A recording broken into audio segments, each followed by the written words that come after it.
How to remove mobile number from Snapchat. So all you have to do is to go here to your Snapchat application, right?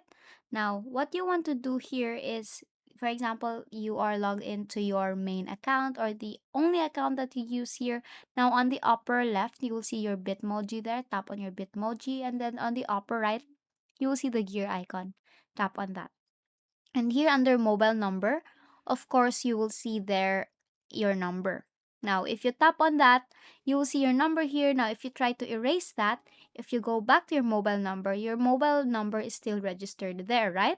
Now, to be able to remove your mobile number is you have to create a new account or a dummy account that you can actually delete anytime soon. So what you can do here is to log out to your account here, tap on log out, and then tap on sign up here and create an account. Now here, just wait for it to load, and then here, this is my new account that I actually created. I registered it or verified it with the same phone number on my main account here. Now if you go here to your settings, you will see here I have registered my mobile number here.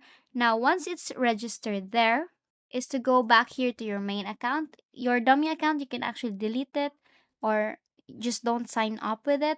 Then go to your main account and you will see here, tap on the settings and go to mobile number here, and you will see that it's currently on red. That means you have successfully removed the mobile number from Snapchat. And basically that's it. That's how you remove mobile number from Snapchat, and that is all for today. If this video helped you, please give some thumbs up and subscribe to the YouTube channel for more tutorials. Thank you for watching.